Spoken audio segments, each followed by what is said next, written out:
excited to get into some church history today in Acts chapter 7. Yeah, it's a monologue from Stephen that we are going to be hearing, and like Tina was saying, he is going to go through the Jewish history to make a point, and we can imagine what the religious leaders are going to think about it. Yes, if you know how this chapter ends, you know how they feel about it. But right. But absolutely, he is going to make a point, and and it's great too. I mean, obviously, he had a point to talk about it, or why he was going to talk about it, and so this is all very important. But it's also kind of cool because you can take what he said, you can compare it to the Old Testament, and you can see how they match up. So it's like another confirmation of what happened in the Old Testament laying here in the New Testament. So this is always important. The church history lines up, and it does line up. So, and we have Paul. Hello, Paul. Hey, Paul. Hi, Karen is joining us as well. Good to see you. Good to see you. Hello. And it looks like John's here, but he hasn't said hi to us yet. Okay. Hi, John. Hi, John. And we might have some people on Facebook too. So wherever you're watching us, we have our own live server on live.exclaimed.org, or we are on Facebook, of course, under our own page. So Bible Discovery. So wherever you're watching us, we're just glad that you're here, and we've got a lot to get through. So yeah, we have over 60 verses, I think, or right around 60. So we are going to jump into it. I am so glad that Jen is reading today.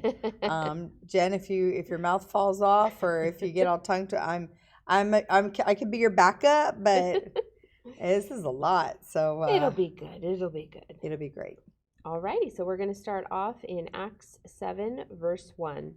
Then the high priest asked Stephen, "Are these accusations true?" This was Stephen's reply: "Brothers and honorable fathers, listen to me. Our glorious God appeared to our ancestor Abraham in Mesopotamia before he moved to Haran. God told him, 'Leave your native land and your relatives and come to the land that I will show you.' So Abraham left the land of the Chaldeans, and lived in Haran until his father died. Then God brought him here to the land where you live now.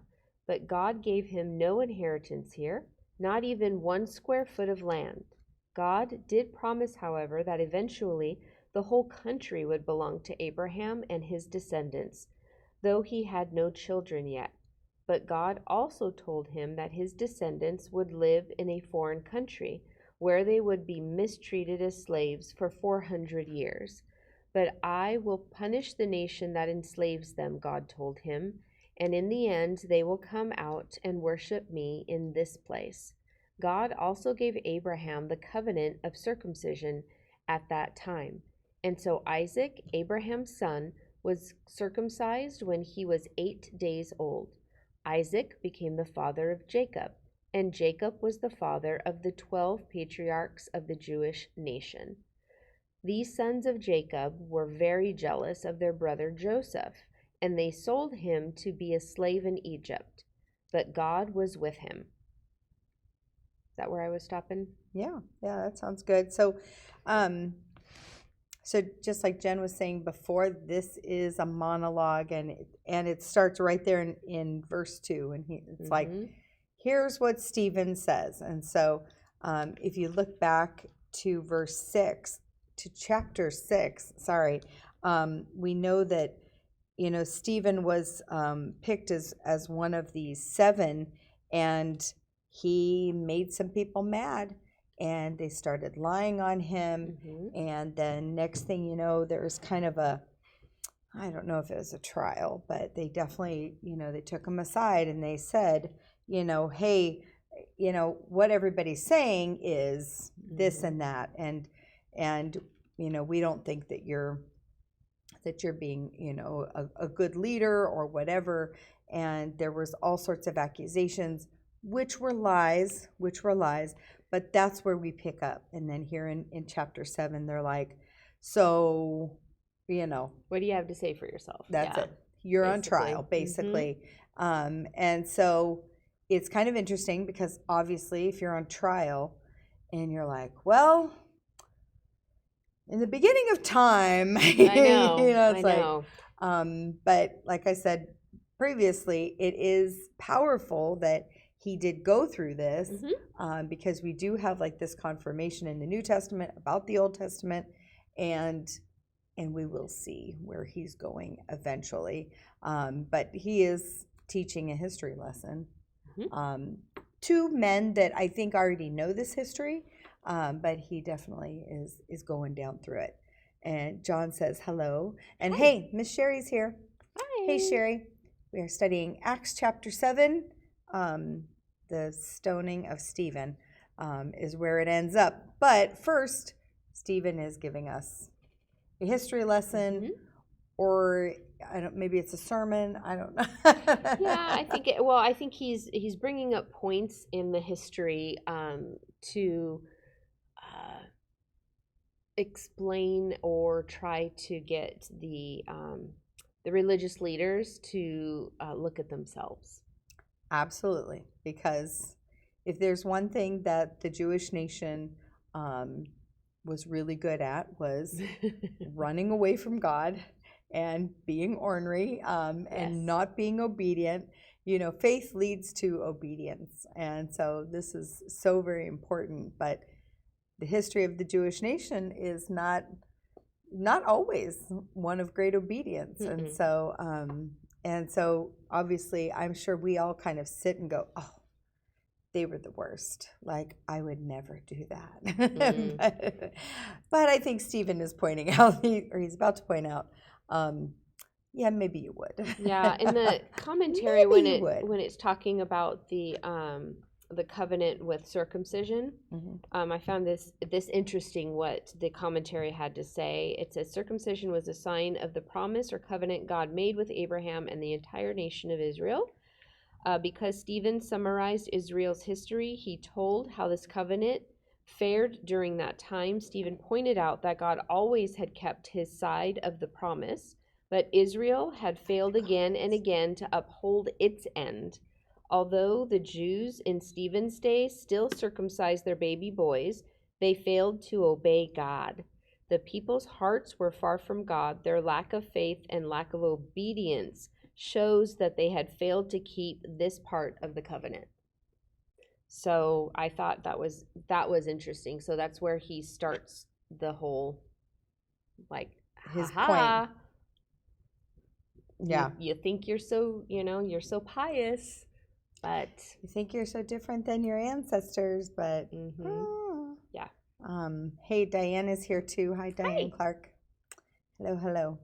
Sorry, I was trying to she was speaking. She was talking about that, and I was trying to find the mouse. Do you ever lose that little arrow? Yeah, we have like a number of different screens in front of us, and the mouse arrow was on one of them, and it just took me a minute. Sorry.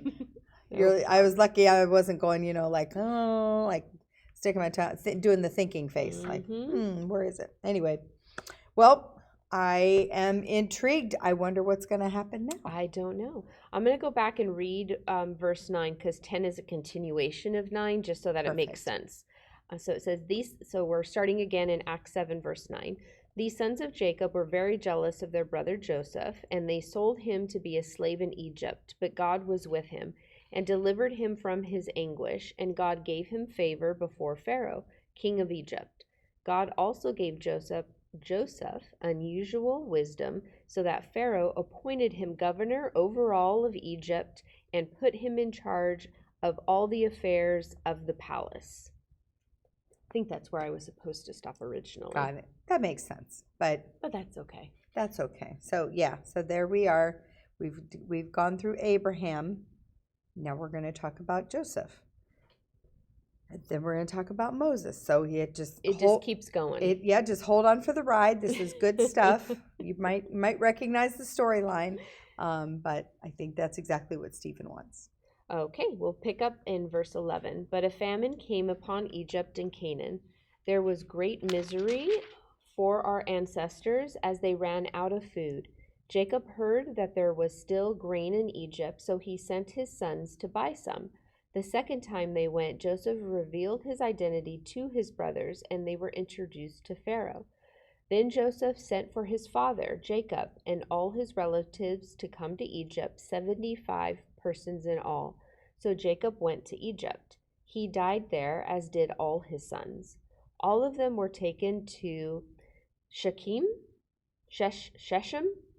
and buried in the tomb Abraham had bought from the sons of Hamor and Shechem. Does that sound good? Shechem, something like yeah. Shechem? Fill in the blank. You see it. Follow along, people. Follow along. Okay. As the time drew near when God would fulfill his promise to Abraham, the number of our people in Egypt greatly increased. But then a new king came to the throne of Egypt who knew nothing about Joseph. This king plotted against our people and forced parents to abandon their newborn babies so they would die. At that time, Moses was born, a beautiful child in God's eyes. His parents cared for him at home for 3 months. When at last they had to abandon him, Pharaoh's daughter found him and raised him as her own son. Moses was taught all the wisdom of the Egyptians, and he became mighty in both speech and action. One day, when he was 40 years old, he decided to visit his relatives, the people of Israel. During this visit, he saw an Egyptian mistreating a man of Israel, so Moses came to his defense and avenged him, killing the Egyptian. Moses assumed his brothers would realize that God had sent him to rescue them, but they didn't. The next day he visited them again and saw 2 men of Israel fighting. He tried to be a peacemaker.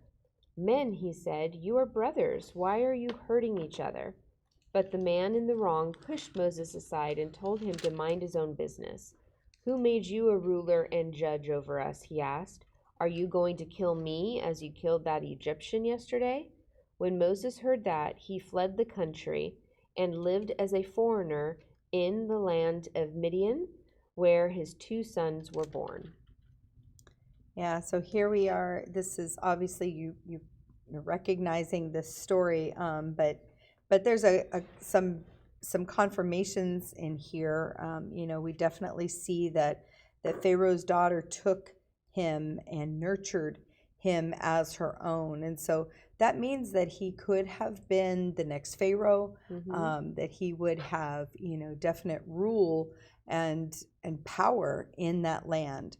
But it also is interesting to me that and remember that the Egyptians had all kinds of knowledge, and maybe you can even maybe you can chat and type what you know about the education of the Egyptians. So I think the first thing that pops to my mind are the pyramids. Yeah. And we still really don't know how they built them. And they just say it was aliens, but I don't think that was the case. But yeah, so they're amazing architects and engineers. But we also know that they were amazing scientists, and so their embalming techniques they're still completely outrageous, and even the tombs where these mummies were buried, the colors that were put on the wall and the colors for decoration, those colors remain today, and that's pretty amazing in and of itself. Some of the other things is that they were definitely great with language and all of that stuff, but they knew amazing mathematicians. They knew how far the earth was from the sun. And so, and that's been proven. They actually had like a university of the sun, is kind of what it was called. And so these people, I think that the education that they had, the intellect that they had back then is still a marvel to us today. And so Moses. Moses has been trained in all of this. Like, he does not lack for any knowledge because he is being trained by insanely smart people. And so here he is, he's 40 years old, but isn't it interesting that with all of that knowledge, with all that power, with all that money, let's be honest, he's got everything in his fingertips, he is not ready to be a leader for God's kingdom. At 40 years old, he's not ready. And it's going to take more training. And so here we see him, he handled it incorrectly. He struck down and killed a guard that was attacking, his people. Of course, he knew that he was a Hebrew. That had come out at some point. And so it's just very interesting that he had everything at his fingertips, all of the everything. And yet God was like, you're not ready. You're not ready. In fact, I'm going to have to send you to Midian, and you're going to have to live as, basically a pauper, as just a worker for another 40 years. And then we can talk about you being ready, to free my people and to be a leader. So I don't know what that means to you. And I'm not saying that you're not ready to be a leader, but I'm just saying, that we need God, obviously, to be the most competent leader that we can be in any scenario. Moses had a big job. He had to literally release the nation, of Israel. He had to release the Hebrew people there. Well, they weren't the nation of Israel yet. The Hebrews, he had to get them out of Egypt. And so he had a big job on his plate, but only 40 years with everything at his disposal was not enough. God needed him to be trained in additional things. Yeah, and possibly too, maybe Moses needed 40 years to unlearn what he had learned. And that. And that. How often is that true about us? Well, if he was raised as an Egyptian. He was not raised as a Jewish man. That's right. And so maybe God needed him to unlearn being an Egyptian and to learn the history and to learn the culture and maybe not, I'm not saying he was a spoiled brat, but I think we know he had to be humbled. Yeah, maybe he needed to learn the value of hard work and the value, not saying that, rich rulers don't work hard, but having nothing and living as an alien, because that's what it says. It says he lived as an alien. So anyway, just kind of interesting. Those are just kind of comments about Moses' life, not necessarily what Stephen's saying, but here we are. Stephen is still. He's in this diatribe mode. He's like, let me tell you about something else. But he's making a point, and he's not making a point yet, but he's still going, and so he's going to get there eventually. He's going to get there. He might be long-winded, but that's okay. We're learning good stuff from him. So we are going to pick back up in verse 30 of Acts 7. 40 years later, in the desert near Mount Sinai, an angel appeared to Moses in the flame of a burning bush. Moses saw it and wondered what it was. As he went to see, the voice of the Lord called out to him, I am the God of your ancestors, the God of Abraham, Isaac, and Jacob. Moses shook with terror and dared not look. And the Lord said to him, Take off your sandals, for you are standing on holy ground. You can be sure that I have seen the misery of my people in Egypt. I have heard their cries, so I have come to rescue them. Now go, for I will send you to Egypt. And so God sent back the same man his people had previously rejected by demanding, Who made you a ruler and judge over us? Through an angel who appeared to him in the burning bush, Moses was sent to be their ruler and savior. And by means of many miraculous signs and wonders, he led them out of Egypt, through the Red Sea, and back and forth through the wilderness for 40 years. Moses himself told the people of Israel, God will raise up a prophet like me from among your own people. Moses was with the assembly of God's people in the wilderness. He was the mediator between the people of Israel and the angel who gave him life-giving words on Mount Sinai to pass on to us. But our ancestors rejected Moses and wanted to return to Egypt. They told Aaron, "Make us some gods who can lead us, for we don't know what has become of this Moses who brought us out of Egypt." So they made an idol shaped like a calf, and they sacrificed to it and rejoiced in this thing they had made. Then God turned away from them and gave them up to serve the sun, moon, and stars as their gods. In the book of the prophets it is written, "Was it to me you were bringing sacrifices during those 40 years in the wilderness, Israel?" No, your real interest was in your pagan gods, the shrine of Molech, Yeah. the star of Rephaim, Mm-hmm. and the images you made to worship them. So I will send you into captivity far away in Babylon. Whoops. Yeah. So you can see this pattern going on, but obviously we see that Moses had to go live as an alien. Absolutely, there in verse 29, alien in the land of Midian. And the only thing that I think is a little strange, or just a detail that maybe I haven't noticed before, is that in verse 30 it says that an angel appeared to him. Yeah. In the bush. Mm-hmm. And then it says that sorry, where does it say about he was on the mountaintop? I lost it. I can't see it. Here it is. Through the angel who appeared, it's 35. 35. And so God sent back. Yeah. Oh, the angel appeared to him in a thorn bush. And so, it's, in the Old Testament, angels were doing these ministries.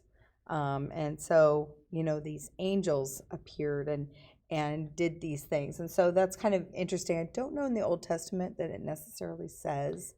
No, in the commentary it talked about it. It said from Galatians 3:19 and Hebrews 2:2, it appears that God had given the law to Moses through angels. In Exodus 31:18, it says God wrote the 10 Commandments himself, written by the finger of God. Apparently, God used angelic messengers as mediators to deliver his law to Moses. Yeah. That's what it had mentioned. I found it. It's verse 38. It says 38. Well, also, but what you were saying, but it says about the burning bush was an angel, but then in 38 it says the congregation in the wilderness together with the angel who was speaking to him on Mount Sinai with the 10 Commandments. And so, the only thing I can surmise in my little human brain is that, God is a spirit. And so it's super hard to have a conversation sometimes with, obviously we can hear God's voice, but like your commentary said, using that angel as a as a communication tool. Of course it was God. Of course it was God's direction and God's words, but using the angel. So anyway, I don't know if that stuck out to you. That stuck out to me. And it was like, oh, wait. I thought it was God in the burning bush. I thought it was God on Mount Sinai, and I'm sure that God was there. But it's just interesting to hear that Stephen talks about an angel being there as well. So, and we know angels obviously are messengers, and they are used by God. So there we are.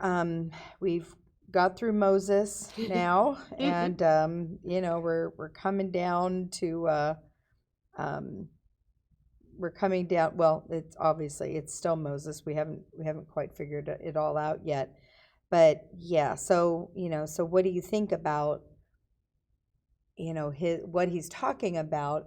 And maybe, like we said, you understand the point is that he's talking about how the Jewish nation continued to just make blunder after blunder, turn away from God. It seems crazy to me that that they would go through that Red Sea, that they would see all of these incredible miracles, water from a rock and manna from the sky too. yeah, right? And then they're like, you know what? We don't know where Moses went, so let's just do the whole calf thing, because that's worked out really well for us. You know, and it's, you know, and obviously they grumbled, they want to go back to Egypt, and that's, you know, and that's a very hard lesson, because we do that too, right? You know, they may not have, you know, gone back to Egypt, but they went to Egypt in their heart. Like, they longed after the good old days, which were not good. Clearly, they were in slavery and they were, you know, killing their children. But hey, you know, good old days. And so, but we do that too. You know, I think sometimes we long to go back to sin, kind of making it in our head to think, oh, the good old days. You know? It's easier. It's easier to stay in sin than it is to be obedient to God. And I think that's what they got tired of it. They got tired of wandering. They got tired of, you know, what was going on. It was like, are we ever, like what you hear in the car if you have children, are we there yet? You know, kind of scenario. I mean, it's 40 years of wandering. Yeah. And, you know, and I think they lost faith, not just in God. I mean, obviously they lost faith in Moses as their leader. And like, you know, this guy can't, you know, he won't pull over for directions, you know, and they lost their faith. Yeah, they lost their faith, and and I think all of us have probably at some point in our lives been guilty of that as well, where it's like, oh, I know myself. Like if you're on, Tina, I well know when you're on a diet, when you're trying to eat better. I don't like even the word diet, but even if you're just trying to eat better, be healthier, and you know, not eat the M&Ms that are sitting on the table over here. Literally, right there. That Paul is tempting us with over there. I feel like they're calling me, but yes. It hardly comes up. And it's easy. Sometimes it's just easier just to be like, you know, just forget it. I'm just gonna eat what I want, and we'll just deal with it. And that's usually not the best course of action, according to your doctor. And we know better. And you feel better. I mean, that's the thing, is that usually you feel better after a time, but we're impatient as humans. We want it now, and we don't want to have to wait. It's true. So so I don't know if you have any scenarios in your life. Feel free to throw that in the comments there. But I think eating healthy is kind of one of those things.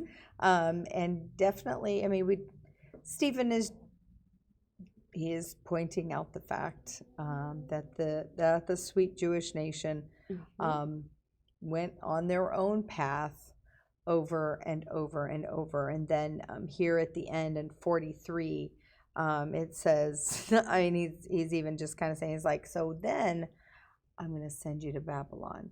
So, you know, it's like, yeah, you're going to get to go to the land of milk and honey. You're going to get to go to Canaan, but that's not even going to last forever, because you're going to turn your back on me yet again. And so, yes, the point of this is not lost on me. Hopefully it's not lost on you. And that is that we have a pattern going on as human beings. And so, we have a pattern going on. Good for us. Not really. Yeah. Alrighty, we're going to pick back up in verse 44 of Acts 7. Our ancestors carried the tabernacle with them through the wilderness. It was constructed in exact accordance with the plan shown to Moses by God. Years later, when Joshua led the battle against the Gentile nations that God drove out of this land, the tabernacle was taken with them into their new territory, and it was used there until the time of King David. David found favor with God and asked for the privilege of building a permanent temple for the God of Jacob, but it was Solomon who actually built it. However, the Most High doesn't live in temples made by human hands. As the prophet says, "Heaven is my throne, and the earth is my footstool. Could you ever build me a temple as good as that?" asks the Lord. "Could you build a dwelling place for me? Didn't I make everything in heaven and earth? You stubborn people, you are heathen at heart and deaf to the truth. Must you forever resist the Holy Spirit? But your ancestors did, and so do you. Name one prophet your ancestors didn't persecute.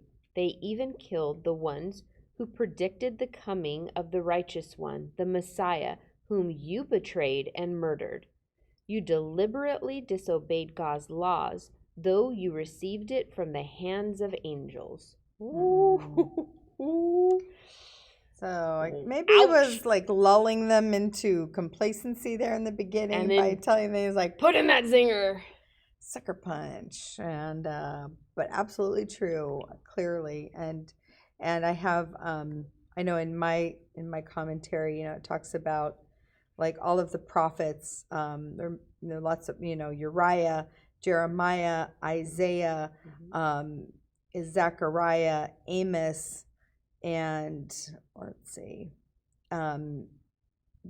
Jehoiada, I don't even know. Anyway, and Elijah, and so it's the list is extensive of prophets that were killed, even though they did amazing things and spoke on behalf of God. They killed them anyway, right? They didn't like what he said on Wednesday. And, it doesn't really matter what he did in the past. Let's get him out of here. He's bugging me. And so he is now going to say that. I don't know if Stephen knew what was going to happen, but clearly God is helping him with these words. And so he said, you betrayed and you murdered all of these prophets, even ones that announce the coming of the righteous one. You received the law ordained by angels, again, angels delivery, a service there for the law, yet did not keep it. You did not keep it. So he's accusing them. I just don't know how did they come to terms in their mind when they're plotting to murder these people, how they got it in their head that it was okay. I mean, they're supposed to be the ones that are the keeper of the Mosaic laws, right? The first 10, because they had like 600 and however many of them. The first 10 were God-given, and it quite clearly says, do not murder. Yeah. So how did they reconcile murdering these people? Yeah, I don't know. I just try to, because I like to sometimes, put myself in their place. How could I think this or think that, or trying to see it from their perspective, because we know what happens in the end and that Jesus is the Messiah and all of this. At that point, they couldn't see. They didn't see it. They didn't want to see it. But I don't understand how they could. What possible point could they have to say, oh, it was okay? It's true. I don't know. I mean, is it that they thought that they were saving the people, that they were saving the Jews from a false prophet? Is that how Possibly. They reconciled it? I don't know. Possibly. But even then, you shouldn't murder. Yeah, I think, maybe it's a different age and time where life was a little bit less valuable. But power is a big deal. And so if you have somebody who is going to interfere with your power or interfere with your plan, you could probably even justify it and say, I'm saving the Jewish people from this crazy man who is, who's definitely not following, the Mosaic law. I think that's how they probably could have justified it to the people. But I'm thinking, when you're laying your head down, you're by yourself, I don't know. Yeah. How do you go to God? How do you go to God and justify that? Because they were the religious leaders, I don't know. Well, it just boggles my mind. Not everybody. Not even everybody religious leaders. Yeah. Even religious leaders. Not everybody knows right from wrong, right? I mean, I not guess. everybody is obedient, and Right. and if you tell yourself that this is better for the people, You believe your own lie, I guess. you Yeah. believe your own lie, and to be honest, I imagine this probably happens more than we know. Yeah. Maybe I've watched too many spy movies, but it's like they do things for the good of the world or the good of the people, and and they do bad things to save maybe many other people's lives, and yet it's still not right to murder. And so Really. it's I don't know. They probably slept fine. This probably wasn't the first time that they did this. And as people with with high power, they probably got rid of a lot of people who were just in their way. Because they kind of controlled the court. So if they would like to get rid of somebody, they just like Stephen, they just find somebody to level false accusations. Right.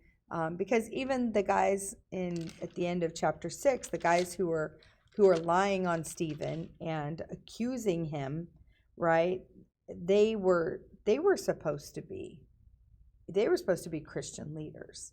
So, they just got it in their mind that Stephen wasn't good or this or that, and the devil just allowed that those thoughts to just flow into false accusations, which leads right here to to the Pharisees or the Sanhedrin here being right on top of Stephen and asking him, so what do you have to say for yourself? But he is almost done here. He is almost done with his story. So you can see where we're headed.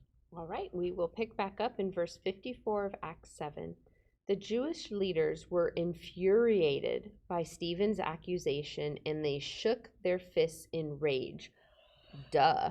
I knew that was going to, you could almost tell that was going to be the reaction. Yes, they were mad. But Stephen, full of the Holy Spirit, gazed steadily upward into heaven and saw the glory of God. And he saw Jesus standing in the place of honor at God's right hand. And he told them, "Look, I see the heavens opened and the Son of Man standing in the place of honor at God's right hand." Then they put their hands over their ears, and drowning out his voice with their shouts, they rushed at him. They dragged him out of the city and began to stone him. The official witnesses took off their coats and laid them at the feet of a young man named Saul. And as they stoned him, Stephen prayed, "Lord Jesus, receive my spirit." And he fell to his knees, shouting, "Lord, don't charge them with this sin." And with that, he died. So he definitely said what he wanted to say, right? All the way up until there, especially verse 51 and 52 and 53. He laid it out, and he had made his point that the people of Israel just kept pushing God away and just doing things on their own. And then he basically there at the end, 51 through 53, he leveled that accusation to them personally. And that did not go well. What does John say? I think they allowed the devil to rule them instead of God, the same way we do today, listening to the wrong spirit. Absolutely. For sure. Yeah. Yep. Yeah. The Holy Spirit is calling us. He's instructing us. He's here with us. But we know that temptation is always waiting as well and telling us, you deserve to do what you want. You know what? Your feelings are valid and important, and don't worry about what God thinks. God will just line up with whatever you're feeling today. Yeah, and it doesn't work that way. No, and I think we have this tendency. We're very ethnocentric. We always want to put ourselves in the center of the universe. Yeah. We literally want this world to rotate around us. And it's not just children. I mean, children definitely have that viewpoint. They can't often see like how their actions might affect others. And this is like a normal stage of progression through, through infants to toddlers to children. They're very focused on themselves. But at some point we have to grow up. And we have to realize that our actions affect other people. We have to be responsible for what we say and responsible for what we do. And they want to just keep acting like babies. And yes. Well, it's the whole sentiment. And I think this, I don't know what you would call it, but this propaganda or whatnot of, do whatever makes you happy, I think is where why we see what we see now, is we put what we want and what our feelings are above everything else, and as long as it makes us happy, it's okay, instead of what makes God happy. That's what we should be asking ourselves. And I think our forefathers and even the generation before us, that's kind of what they lived by, is honoring God. That's what you did. Whatever you did in your life was to honor God. And somehow in I think our generation, it turned into doing whatever honors you to make you happy. Yeah, because if you're happy, then your happiness is more important than anything else. Yeah, and I mean, that's even a saying that people say to each other. Oh, do whatever makes you happy. And I'm like, what? Like, whatever is very scary. And very subjective. Like, I just want to, I want to kill somebody right now. Like, because that's going to make me happy. Just do whatever makes you happy. Yeah, it's like, I don't think you actually want to tell me that, because I'm a human being and I'm not perfect, and neither are any of us. And sometimes the desires of our heart are not that great. We need to align them with God's morality, God's character. We need to align ourselves, this vertical alignment. We need that. And then what we want will be a reflection of what God wants for us. And I don't know if you've whenever I watch say World War II movies or that era, I just miss it. I just miss the spirit of people that they just seem to just honor God. I don't know. Do you get that when Absolutely. You watch those movies? Yeah. That's just the sentiment that comes across so often in those movies of honor and courage and those things that that honor God. And it just, I don't know. And people weren't perfect. No, by no means. There was still a lot of gross and ugly stuff going on in the world. I mean, if we're talking about World War II, look at what happened to the Jewish people. I mean, there you go. At the hands of the Nazis. There's still horrible. Worldwide evil. Horrible, but yeah, it does feel like people just had a lot more integrity and patriotism and just faith, family and faith, and God came first, and then God was first, and then family, and it just seems like we've lost that. It's just very individual, Yeah, we've just kind of lost it. It's about me making me happy, and so and so these sweet religious rulers, they have the same disease that we have today, and that's the disease of sin, and and making ourselves the center of the universe rather than God the center of the universe. And so it doesn't surprise me that basically Stephen called them out and they lost their minds. And you've become very angry before as well when somebody has attacked you. I'm sure of it. I'm sure that is a human experience that probably 99.9% of the population can understand and relate to. However, they didn't just get mad. They took him to the outside of town. Yep. Something. Yep. And it says then they began stoning him. And so there doesn't seem to be a trial. There doesn't seem to be a sentence. It seems to all be very just like mob mentality driven. And we've seen that recently too. Absolutely. Riots, all that stuff.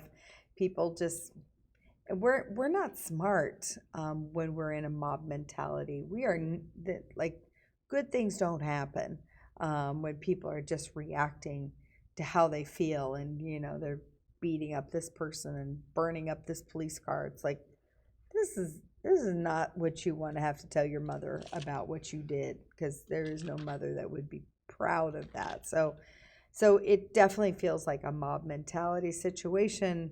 They pull him outside out of town, and then they just decide to start stoning him. So crazy, really crazy, really crazy. And it's like, what if they stoned him without a trial? Isn't that against their laws? I don't know. Just saying. These laws are kind of slippery sometimes, I guess. And so do as I say, not as I do, kind of. Maybe. Yeah, don't question authority. This guy's bad news, so we're just gonna get rid of him, and we'll make up a story later. You kind of feel like that's what's gonna happen, and I don't know. Maybe that's how they controlled it. They controlled information. I'm not sure. You think? I mean, Stephen had to know if he accused them what was going to happen to him. Yeah, I would imagine that. It was a great possibility, and he still did it. He was obedient to God, and he still carried out the message that God intended him to carry out, regardless of what it was going to do to him. Yeah, and he took a lot of time and effort. He took a lot of time and effort in laying out all that history, laying out all those patterns of the Jewish people being rebellious, and then turned it on them. And clearly they did not like that. But this story here, 55 and 56 is. I mean, I know that Stephen is the first, martyr that we know about in the Bible, and he will always have that title of distinction.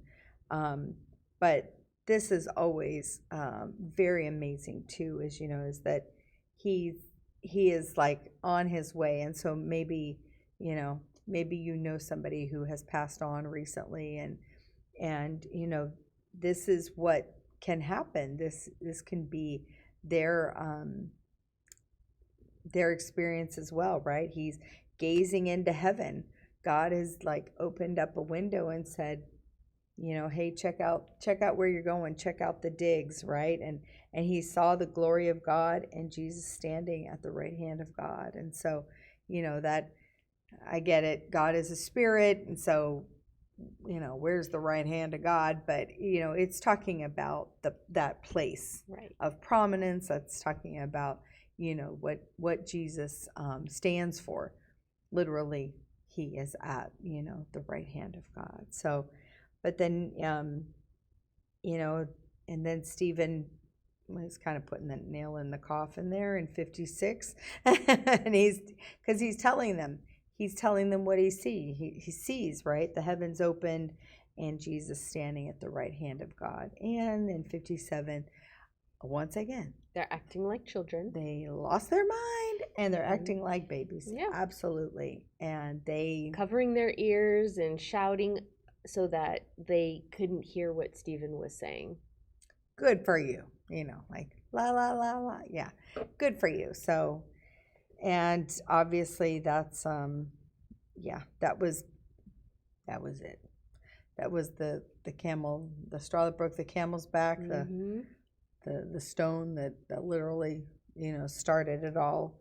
And so it's awful. And I think when I've read this story in the past, I'm just like, how how is this a good story for the Bible? Like, like, gosh, I don't want to hear about, how awful Jesus's chosen people are treated. Like, that's not very encouraging to me, Lord.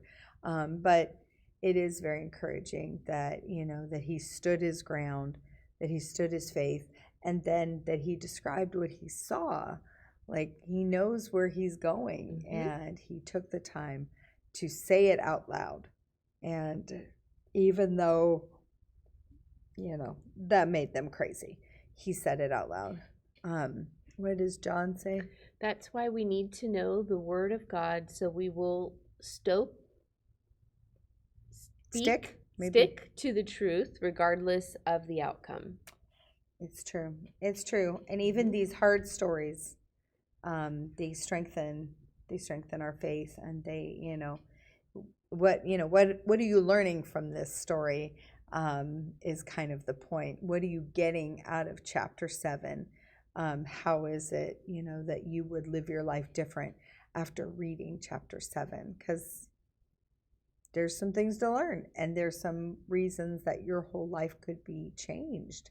And so, yeah, I'm not saying you have to,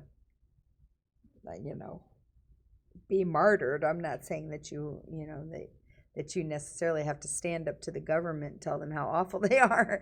But, but speaking truth is definitely what Stephen did. And so I am saying that you should not sugarcoat the truth. I don't think that that's our place. Nope. And then, how loving is it of Stephen to ask basically for forgiveness for those that are stoning him? How crazy good. How amazing is that? Yeah. And in the commentary here, it asks the question, how would you react if someone hurt you because of what you believed? And they're just saying, like, hurt you. They're killing him.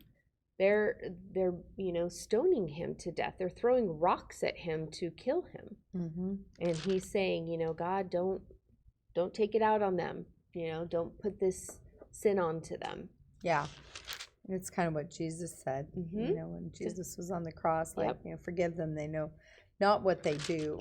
And he's saying that as well. But, and Lord, receive my spirit. And so it's just, beautiful.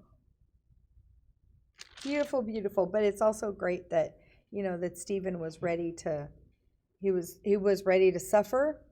I'm not saying that you have to be super excited about being stoned to death. But, like, look how strong his faith is. Right. He was ready to not just roll over. He was ready to say, you guys were actually the ones, who crucified the Savior of the world. And they didn't like that, but I wouldn't like that either if you told me that. But Jesus did die for my sin, and he had to make a plan for my sin, because I had no plan, and I couldn't work my way into heaven if I tried with all my might. I could not work my way in. So Jesus had to be the atonement for my sin. And I don't like that. I don't like that he had to die for me, right? I don't like that Stephen had to die to be a martyr as well. But God has a great plan, and Stephen went, right? He went willingly to his death. But know that this stuff's going to get out. Like, you can't keep this story quiet. This one is going to go far and wide. And so there we go. And it's also kind of funny that we get to see in verse 58 the robes at the feet of a young man named Saul, who will come up again. Spoiler alert. He will come up again. His name will be Paul. He'll be on a couple missionary journeys, but yes, the young man who held the coats at Stephen's stoning was none other than the man who will write a third of the New Testament. So pretty amazing that God can use anybody. So yeah. So that is it. It is time for us to close up, and we're just so grateful that you came. Thanks for saying hi. Thanks for commenting. We're going to be in Acts chapter 8 next week, which I think is shorter. Only 40 verses. There you go. And we're gonna see the progression, or what kind of comes out of Stephen's martyrdom. So go ahead and read ahead if you want, but don't miss it, because this is really great stuff.